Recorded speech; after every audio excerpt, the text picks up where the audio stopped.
예수께서 나와 말씀하여 이르시되 하늘과 땅의 모든 권세를 내게 주셨으니 그러므로 너희는 가서 모든 민족을 제자로 삼아 아버지와 아들과 성령의 이름으로 세례를 베풀고 내가 너에게 분부한 모든 것을 가르쳐 지키게 하라. 볼지어다 내가 세상 끝날까지 너희와 항상 함께 있으리라 하시니라. 아멘. 우리가 힘들다 어렵다 하는 말이 이렇게 툭 튀어나올 만큼 요즘이 굉장히 어려운 일이 많습니다. 지금 당장 내게 어려움이 닥쳐오지 않아도 아마 조금 지나면 어려움이 현실이 될 거다, 그런 예측도 됩니다. 아마 한동안은 좀 어려운 일을 우리가 겪을 각오도 해야 하겠습니다. 그러나 이런 때일수록 우리는 쉽게 그냥 힘들다, 어렵다, 못 살겠다 그렇게 말하지 않게 되도록 조심해야 합니다. 왜냐하면 어려워서 어렵다는 말을 하는 게 아니기 때문에요. 힘들어서 힘들다는 말을 하는 게 아닙니다. 그대로 내 영적인 상태를 말하는 거예요.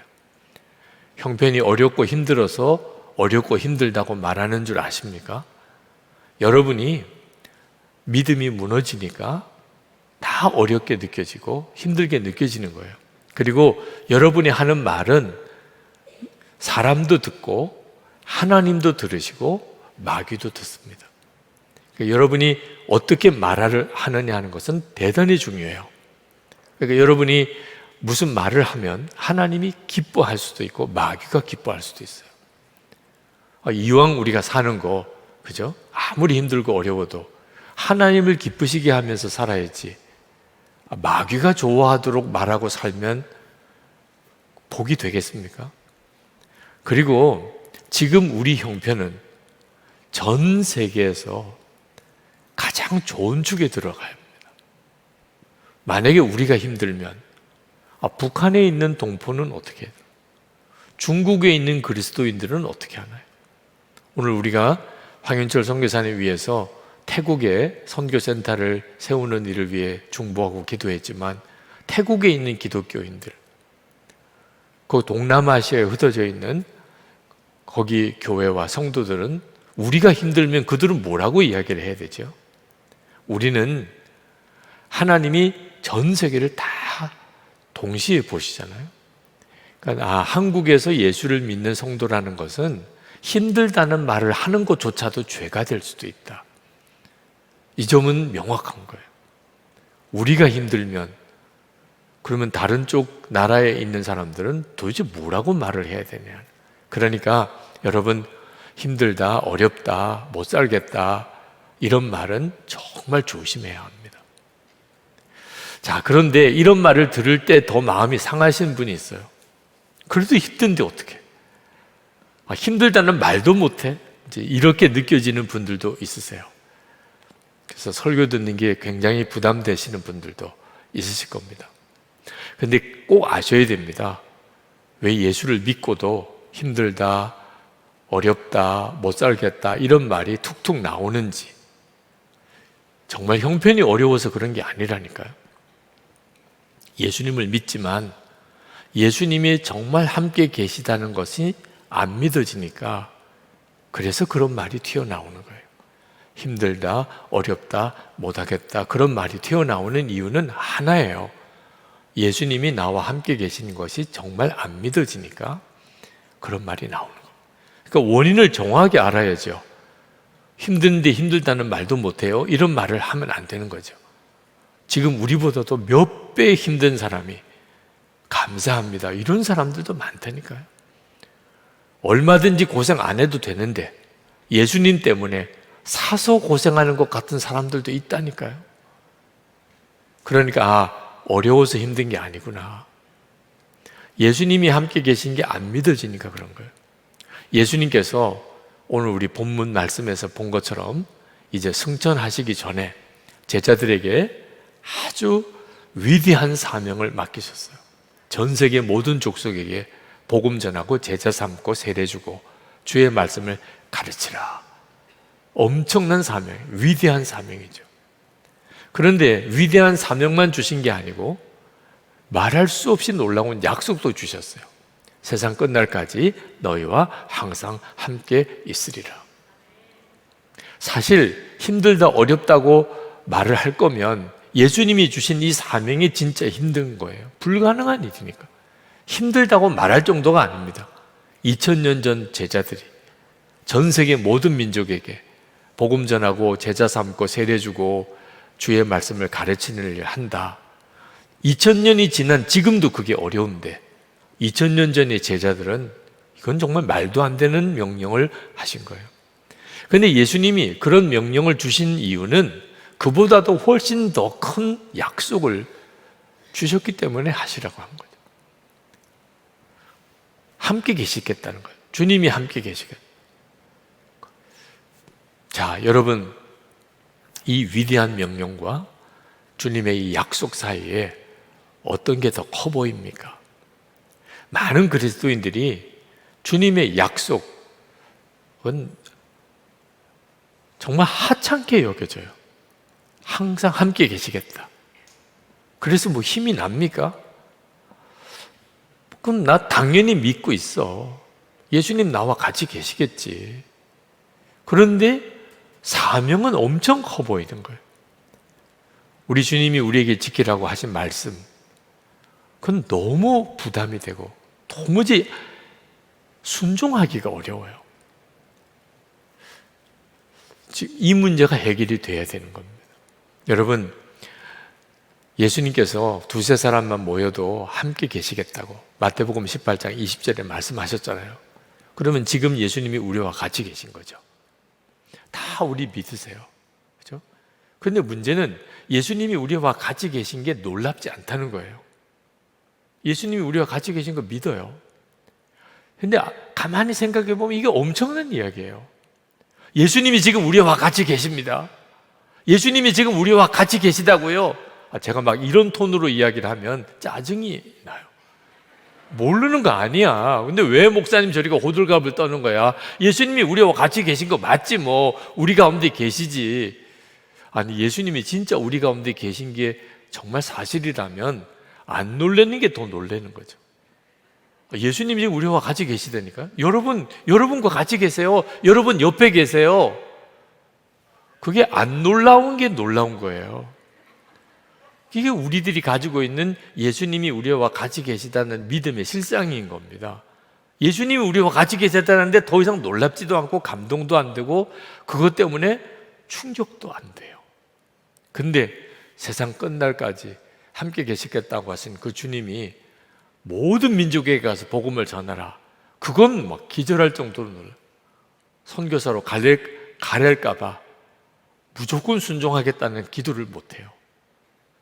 그러면 너 선교사라 가라. 또 이렇게 나오면 조금 전에 무조건 순종하겠다고 해놓고 안 가기도 그렇고, 우리들이 선교사를 간다, 신학교를 가라, 뭐 직장 복음화를 해라, 학교 복음화를 해라, 가정 복음화를 해라, 누구누구를 전도해라, 하나같이 다 부담이 되는, 그건 너무 힘든 것만 시키시는 것 같아요. 근데 그때 내가 너와 항상 함께 있으리라. 와, 주님, 그러면 뭐 됐죠 뭐. 아유, 이제는 더 이상 부담도 안 돼요. 이렇게 됩니까? 아니면 항상 너와 함께 있겠다고. 그건 뭐 너무 당연한 이야기죠. 근데 부담이 없어지지가 않는 거예요. 선교사를 가라. 내가 너와 함께 하리라. 전혀 도움이 안 돼요. 주님이 함께 계시겠다는 게 도움이 안 돼. 너 직장, 너 사명지로 여겨. 너는 거기에 선교사로 간 거야. 왜 부담스럽게 하시나요? 아니, 일하는 것도 힘든데 뭘 또 선교사까지 하라 그럽니까? 내가 너와 함께 할 거야. 아니면 짜증나게 자꾸 그 말씀만 하지 마시고, 뭐가 도움이 안 되는 거예요. 어릴 때 사랑 많은 할머니, 겨우 그 정도 수준인 거예요. 그냥 어릴 때 사랑 많은 할머니, 그냥 세상에서 손주 하나가 제일인 줄 알고 손녀가 제일 이쁜 줄 알고 그렇게 그냥 알뜰살뜰하게 살펴주는 그 할머니 고맙죠. 그러나 그 할머니와 함께 있다는 것 자체가 세상을 이길 힘은 못 돼요. 그냥 겨우 그 정도 수준인 거예요. 예수님이 나와 같이 계시겠다. 그래서 별로 힘이 안 돼요. 암입니다. 내가 너와 함께 있잖아. 이 힘이 돼야 되는데 암이라는 게 더 커 보이는 거예요. 사업이 망했어요. 부도로 완전히 정말 다 무너졌어요. 집도 다 없어졌어요. 그래서 어떻게 살아요? 애들은 어떻게 먹이고 살려요? 내가 너와 함께 있잖아. 그러면 주여, 아무것도 이제 문제가 안 되네요. 주님이 함께 계시겠다면. 이렇게 돼야 이게 정상인데 주님이 함께 계시겠다는 것은 아무 힘이 안 돼요. 지금 현재 여러분이 처해 있는 형편에서 예수님이 함께 계시겠다는 게 얼마나 힘이 되고 있습니까? 우리들에게 있어서는 하나님이 주신 사명, 내가 이렇게 살라고 하는 계명은 굉장히 커 보여요. 근데 주님이 나와 함께 계시겠다고 하는 것은 너무 작은 것처럼 여겨져요. 그래서 죽겠다, 힘들다, 어렵다는 말이 툭툭 튀어나오는 겁니다. 실제로 예수님이 그 말씀 하셨을 때 그때 초대교회는 함께 계시겠다는 주님의 이 약속이 훨씬 컸어요. 그때는 지금 우리와 비교해서 말할 수 없이 어려운 때입니다. 신앙생활 하기도 어렵고 교회 생활 어렵고 핍박은 말할 수가 없고 게다가 이방 민족에게 가서 복음도 전하라. 지금 우리처럼 이런 식으로 예배당도 크고 교인도 많고 신학교도 있고 성경도 다 완성되어 있고 이런 형편 속에서도 선교해라, 전도해라, 직장 복음화하라, 학교 복음화하라, 가정 복음화하라, 하나님의 말씀대로 살아라. 그래도 힘들다, 어렵다고 하는데 2000년 전 초대교회는 얼마나 어려웠겠어요. 근데도 그들은 했다고요. 왜? 주님이 진짜 함께 계셨으니까. 그들이 핍박이 예루살렘에 임했을 때 뿔뿔이 흩어져서 복음을 전했지만 주님이 같이 계셨어요. 빌립 집사가 에티오피아 넷이 만날 때도 주님이 이끄시고 안디옥 교회에서 바울과 실라를 전도자로 보낼 때 그때도 주님이 명령하셔서 하셨고 사도 바울이 아시아에 전도하고 싶었는데 주님이 막으시고 유럽으로 건너가게 하시고 성경을 사도행전을 가만히 읽어보면 정말 주님이 매 순간 같이 계셨어요. 그게 실제였다니까 주님이. 그래서 그 말할 수 없이 어려웠던 사명, 그 핍박 중에 예수 믿고 사는 거 다 감당했다니까요. 왜? 사명이나 계명보다도 주님이 함께 계신 거 훨씬 컸으니까. 그랬다니까요. 근데 지금은 달라졌나요? 지금도 똑같다니까요. 지금도 똑같아요. 우리에게 주신 사명, 우리가 살아가야 될 말씀, 그와 비교해서 우리와 함께 계시는 주님 똑같다니까요. 그런데도 우리에게 있어서 다르게 느껴지는 이유가 바로 오늘 우리들의 문제인 겁니다. 예수님께서 제자들에게 너희들이 섣불리 전도하러 나가지 마. 사명은 주셨지만 모든 민족에 가서 복음 전하라. 사명은 주셨지만 섣불리 나가서 전도하려고 하지 마 그랬어요. 사도행전 1장 4절에 보면 주님이 말씀하시기를 예루살렘을 떠나지 말고 내게서 들은 바 아버지께서 약속하신 것을 기다리라. 우리 주님은 우리가 먼저 주님과 함께하는 삶이 준비되는 일이 더 중요하다는, 그게 되어야 사명 감당도 할 수 있으니까. 그래서 먼저 떠나려고 하지 마. 약속하신 성령이 임하기를 기다려 그러셨거든요. 그리고 8절에 말씀하기를 오직 성령이 너에게 임하시면 너희가 권능을 받고 예루살렘과 온 유대와 사마리아와 땅끝까지 이르러 내 증인이 되리라. 주님은 정확하게 말씀하셨어요. 더 크고 중요한 것은 주님이 함께 계시는 거예요. 성령이 우리 가운데 임하시는 거예요. 그 다음에 증인이 될 거라 그랬어요. 되어라 아니에요. 되리라. 주님은 저절로 될 거라고 그래요. 전도가 될 거고 믿음으로 사는 게 될 거고 너희들을 통하여 세계 선교가 될 거고 교회가 세워질 거고, 직장이 복음화 될 거고, 가정이 복음화 될 거고, 인생이 바뀌게 될 거고, 뭐 다 되는 거예요, 그 뒤에. 그러니까 얼마나 쉬워요. 다 되는 걸 따라가면서 주님 다 이루고 거두기만 하면 되니까. 근데 전제가 중요한 거예요. 성령이 너에게 임하시면 너희가 권능을 받고, 그리고 이제 되리라. 자, 여러분, 성령 받으셨죠? 성령 안 받으시면 오늘 여기 오실 수가 없어요. 성령 받으셨으니까 오시는 겁니다. 영상으로 오늘 이 말씀을 들으시는 분도 성령을 받으셨으니까 오늘 이 말씀을 들으러 들어오신 거예요. 근데 문제는 권능도 받으셨나요? 권능. 성령이 임하시면 권능을 받고, 그리고 내 증인이 될 거라고 하신 거잖아요. 이제 성령을 받았는데, 성령이 임하셨는데 권능을 받으셨나요? 도대체 권능이 뭐죠? 여러분이 생각하기에 권능? 기적을 행하는 능력, 또는 여러 은사들, 그런 것이 권능 아니겠습니까? 물론 그런 것은 권능이죠. 그죠?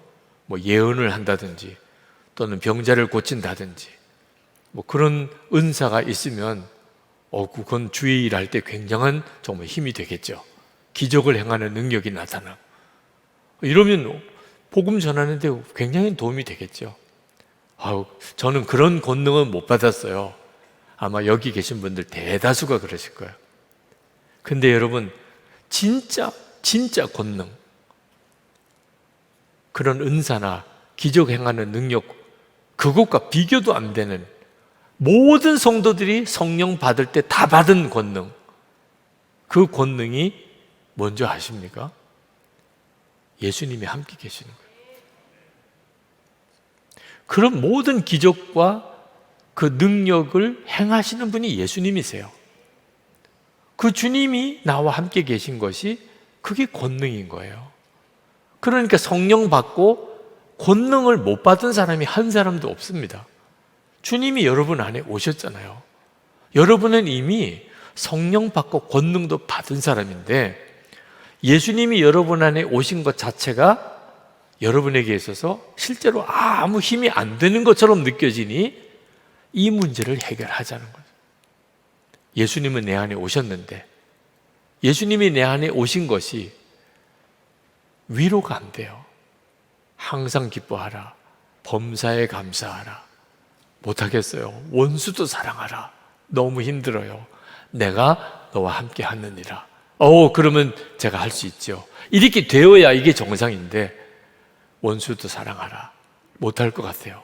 내가 너와 함께 있느니라. 그래서 어떻다고요? 이렇게 나가니까 문제가 되는 거예요. 그러니까 예수님이 우리와 함께 계시겠다는 게 이게 엄청난 권능인 거예요. 그런데 우리는 그게 아무것도 아닌 것처럼 느껴져요. 세상에 이렇게 살아서야 어떻게 제대로 예수 믿는 삶을 산다고 할 수 있겠냐 말이에요. 예수 동행 운동은 도대체 왜 하는가? 24시간 주님 바라보자, 매일 동행 일기를 쓰고 나누면서 주님 바라보는 삶을 꾸준히 살아가자. 왜 도대체 그렇게 하려고 하는가?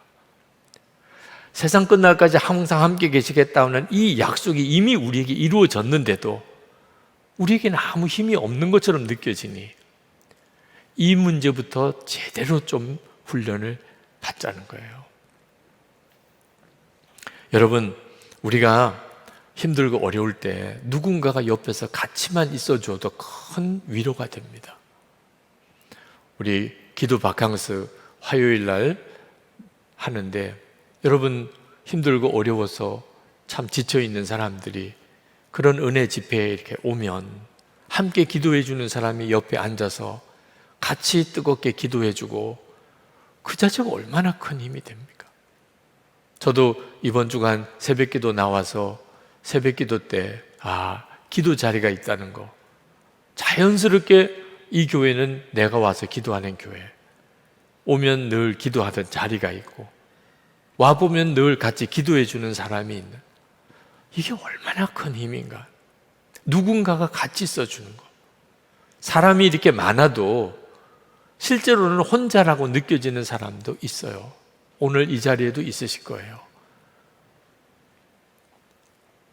근데 만약에 나를 알고 나를 위해 기도해 주는 누군가가 옆에 있다면, 그러면 엄청나게 무거운 짐을 지고 있어도 그 힘이 확 덜어질 거예요. 그게 교회 공동체를 주신 뜻이에요. 여러분이 교회 공동체를 정말 소중하게 길러가야 됩니다. 그런데 성도 한 사람만 옆에서 있어줘도 그런 힘이 된다면 예수님이 나와 함께 계시겠다는 거예요. 세상 끝날까지 너희와 항상 함께 있으리라. 주님이 나와 같이 계셔 주시겠다는 거예요. 그 뭐가 문제가 돼요? 뭐가? 주님이 함께 계셔 주시겠다는데 모든 문제에 대한 답인 겁니다. 경제적인 문제, 건강 문제, 가족 문제, 진로 문제, 여러분이 가지고 있는 어떤 문제도 완전한 답은 주님이 함께 계셔 주시겠다는 거예요. 그러면 근심 걱정해서 다 노임을 받는 거죠.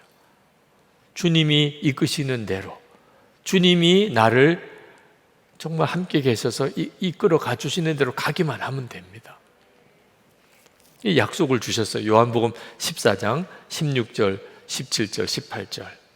내가 아버지께 구하겠으니 그가 또 다른 보혜사를 너에게 주사 영원토록 너희와 함께 있게 하리니. 17절에 그는 진리의 영이라 세상은 능히 그를 받지 못하나니 이는 그를 보지도 못하고 알지도 못함이라. 그러나 너희는 그를 아나니 그는 너희와 함께 거하시며 또 너희 속에 계시겠습니다. 성령을 보내주시겠다는 약속이에요.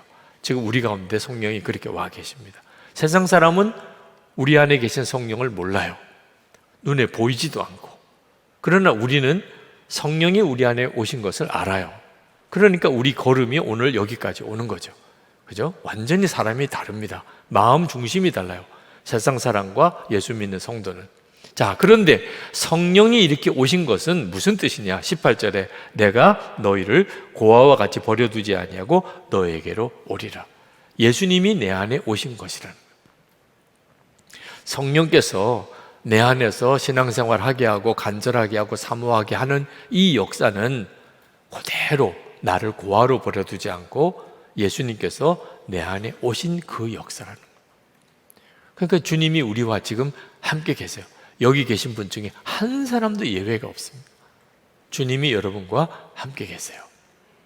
그렇다면 뭐가 걱정할 게 있냐? 주님이 함께 계시는. 지금 현재 여러분이 가지고 있는 걱정거리가 있으십니까?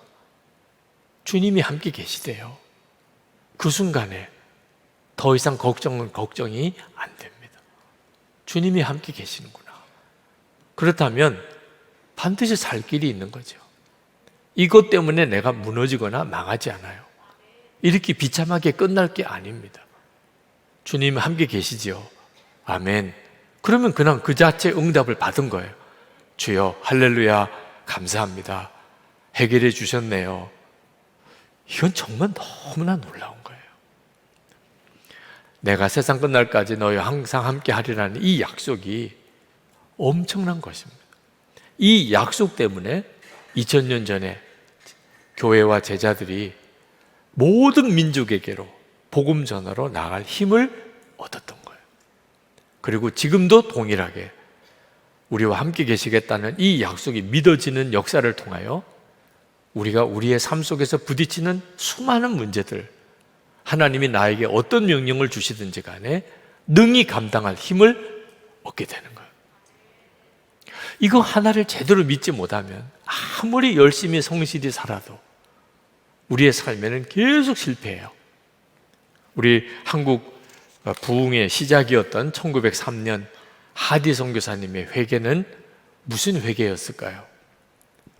예수님이 함께 계시다는 것을 확실히 믿지 못했던 거. 그게 하디 선교사님의 회개였어요. 성실히 했어요. 열심히 했어요. 한국 교회를 세우려고, 한국의 신실한 그리스도인들을 만들려고 정말 애를 썼어요. 20대 젊은 의사가 선교사가 되어서 그 옛날에 한국에 와서 여기서 자기 모든 것을 쏟아부으면서 한국의 교회를 한번 제대로 세워보려고, 한국에 예수 믿는 사람 한번 제대로 만들려고 애를 썼는데 안 됐어요. 도무지 열매가 없어요. 근데 그때 성령께서 하디 선교사에게 책망하신 것이, 왜 너는 나를 믿지 않느냐? 선교사님이 예수님을 안 믿는다니 이게 말이 됩니까? 그때 책망은요, 함께 계시는 예수님을 전적으로 의지하지 않고 자기 열심 가지고 하려고 했던 것, 그게 하디 선교사님이 받은 책망이었어요. 그리고 그가 선교사님들 앞에서 먼저 회개합니다. 내가 예수님이 나와 함께 계시고 그 예수님을 의지해서 해야 한다는 것을 몰랐습니다.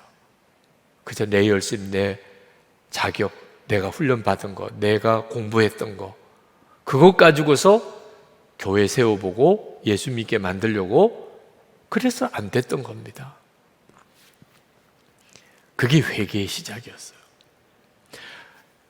1903년 그 당시에 우리 조선 땅에 가장 성실하고 예수님을 가장 잘 믿는 사람이 누구였을까요? 하디 선교사였을까요?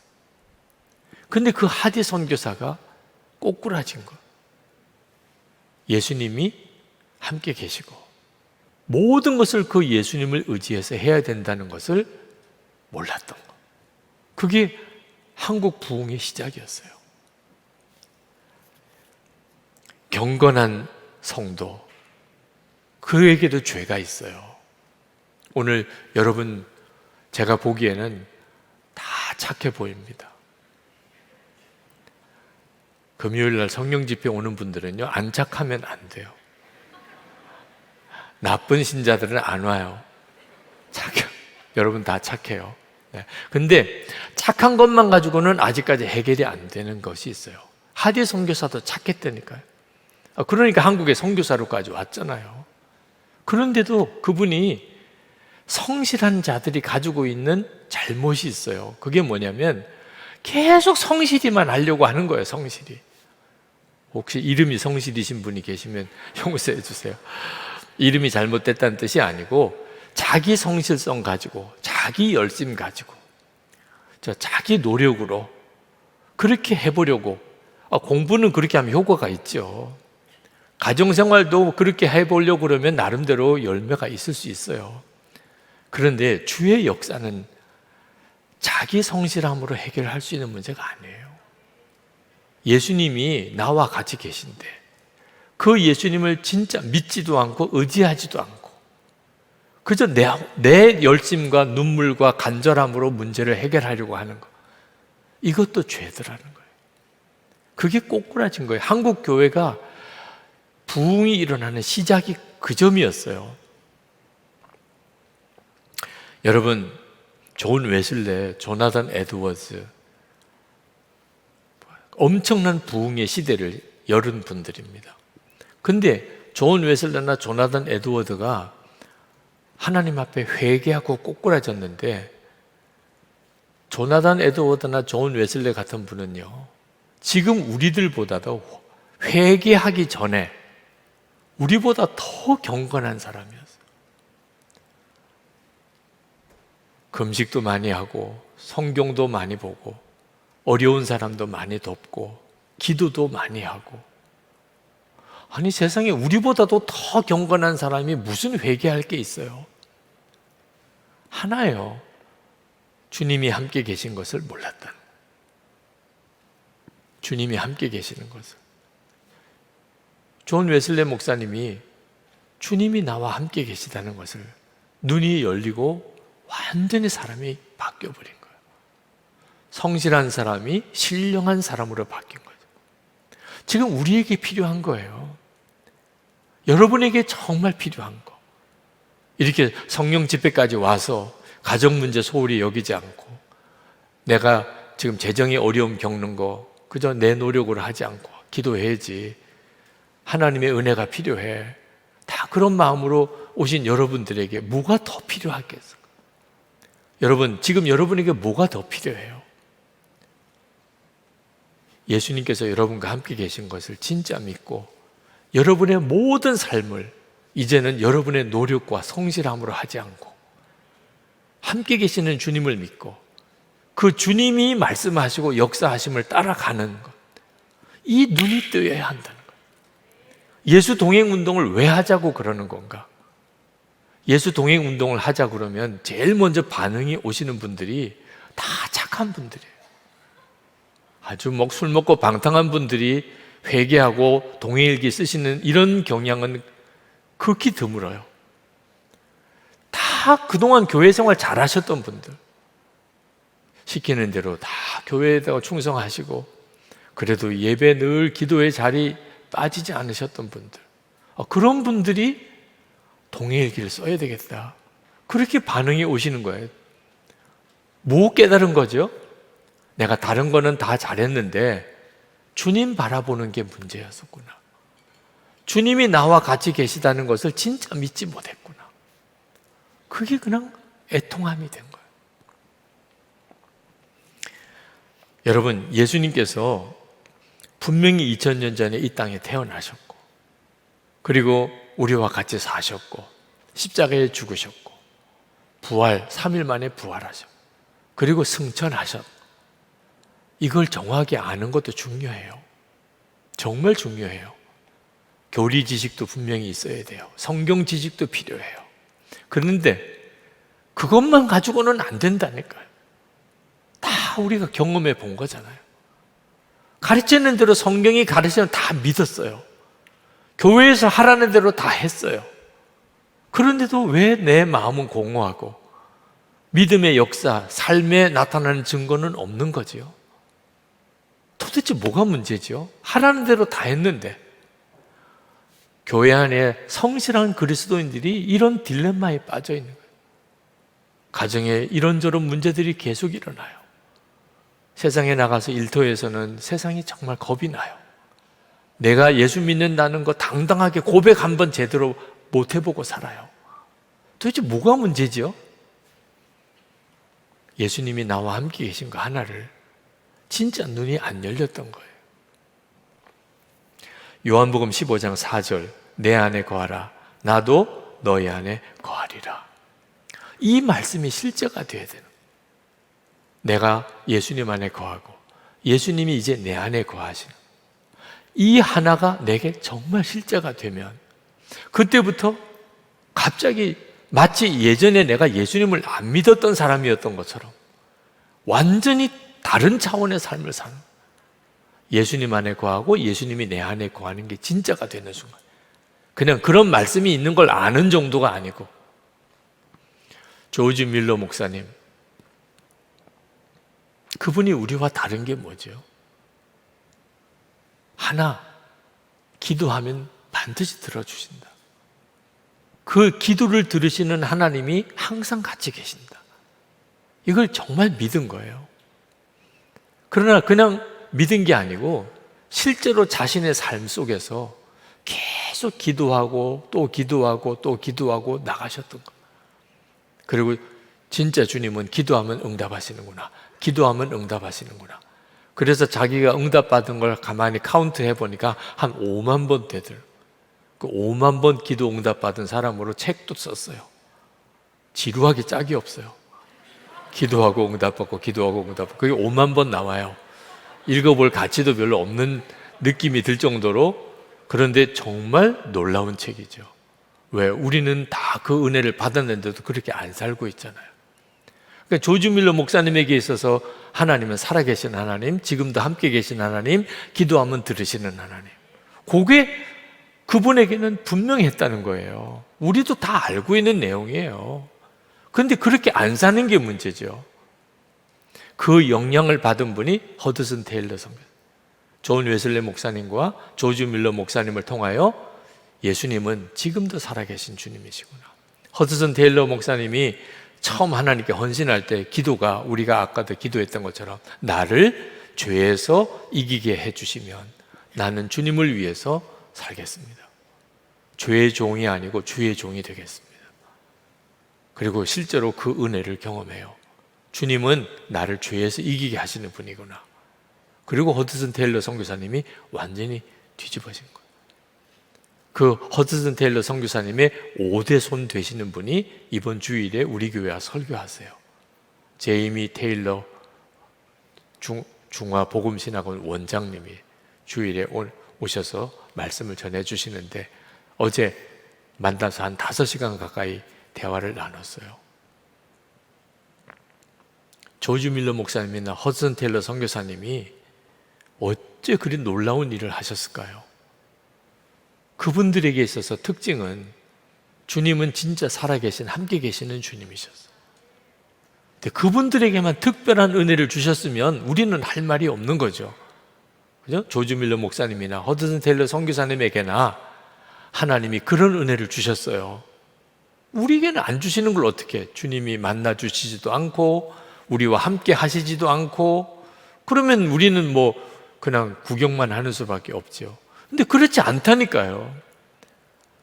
우리에게도 오셨고 지금도 우리를 여기까지로 이끌어 주시고 계세요. 단 하나, 그분들하고 우리하고 다른 점은 우리의 모든 삶 속에서 주님을 바라보고 주님이 시키는 대로 살고 하던 일상의 삶 속에서 계속 믿음의 삶을 훈련했던 것. 조지 밀러 목사님도 그렇게 하셨고 허드슨 테일러 선교사님도 그렇게 하셨어요. 그래서 그들의 안에 주님이 함께 계시다고 하는 믿음이 점점점 커졌어요. 그래서 중국 선교를 그렇게 가신 거예요. 내지 선교회를 만들고 지금 가정교회의 영적인 뿌리가 된 거죠. 우리는 뭐가 문제죠? 주님이 우리와 같이 계시다고 하지만 그것 가지고서 일상의 내 삶 속에 일어나는 모든 문제를 그렇게 주님을 의지해서 살아보지를 않는다.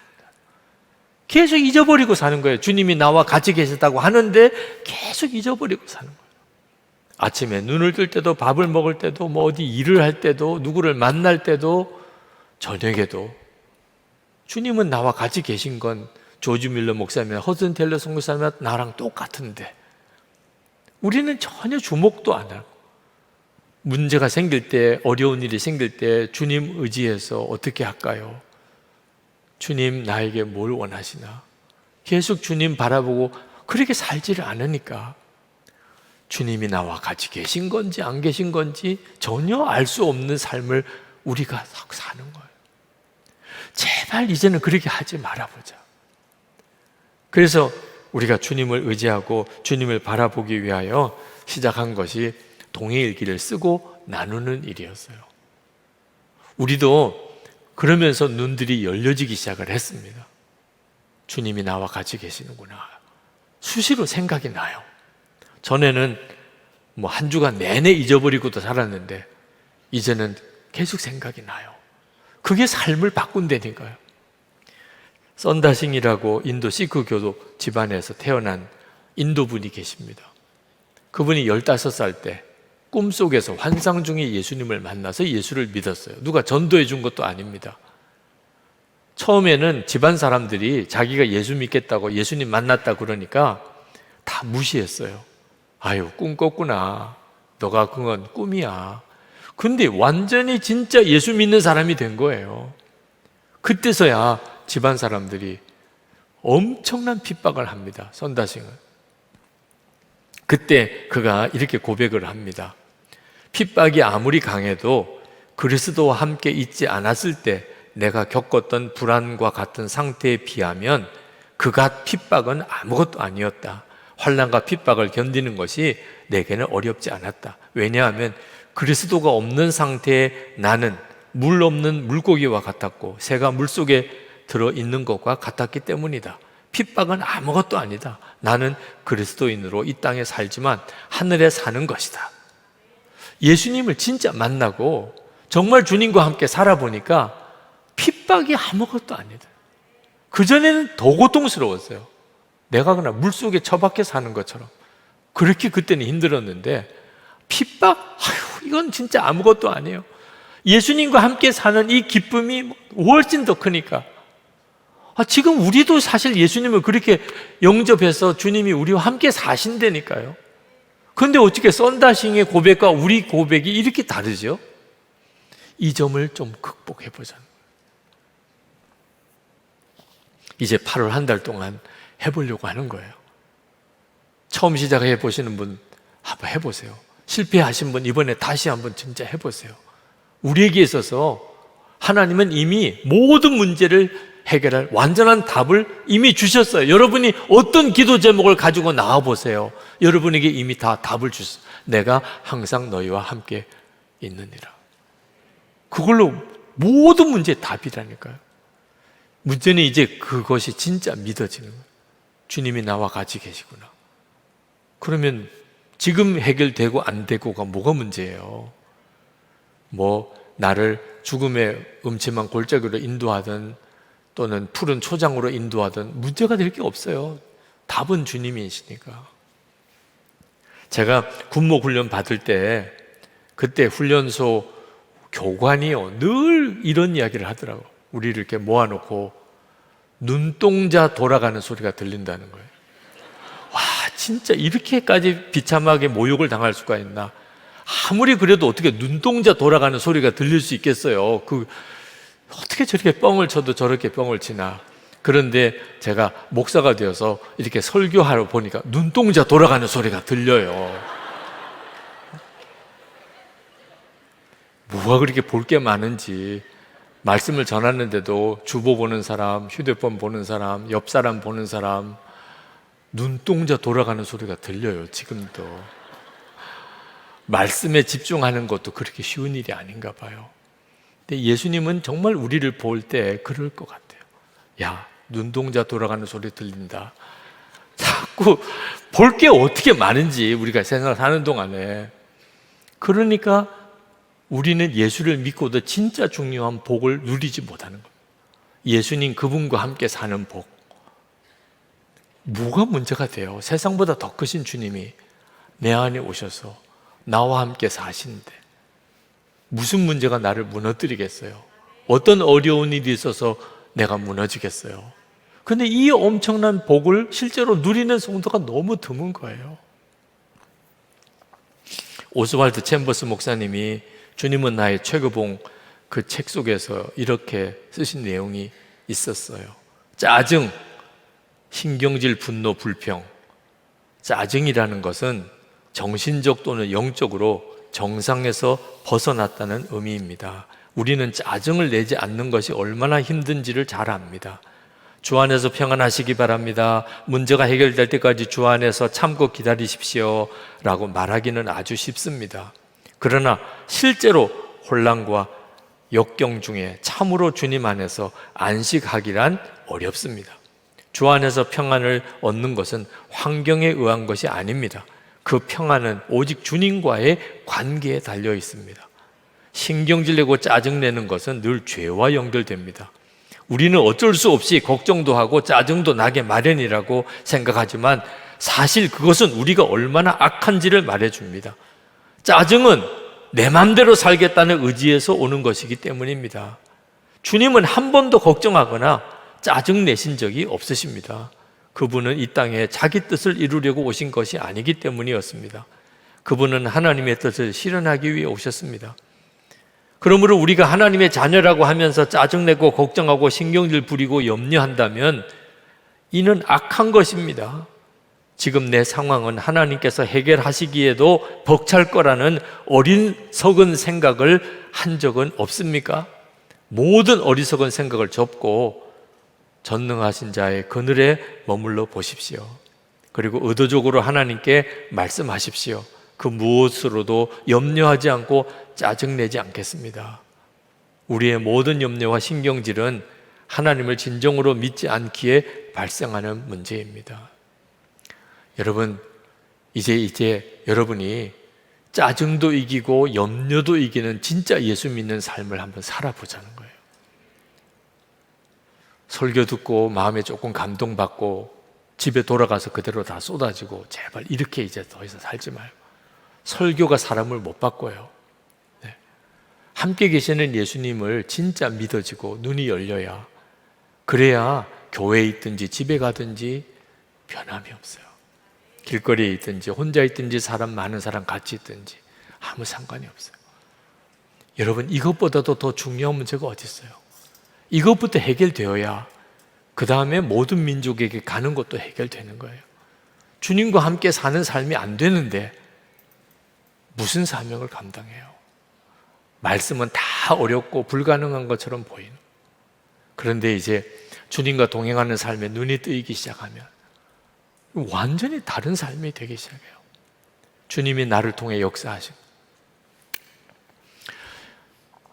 정말 8월 한 달 동안 얼마나 놀라운 일이 벌어질까, 얼마나 엄청난 역사가 일어날까. 지금 현재 여러분은 나는 그 상태가 아닙니다, 목사님. 좋아요. 기록만 해두세요. 오늘 나는 그 상태가 아니다. 유기성 목사님 설교와 내 삶은 완전히 다른 거다. 이런 설교를 나는 언제까지 듣고만 살아야 되나, 이렇게 오늘 쓰라니까요. 네, 다. 그래야 8월 마지막 날 일기하고 비교가 될 거 아니에요. 한 달 동안 내가 예수님과 동행하는 삶을 살아봤는데 지금 정말 이게 뭐야 지금, 이렇게 될 거 아니겠어요. 네. 한번 해보십시다.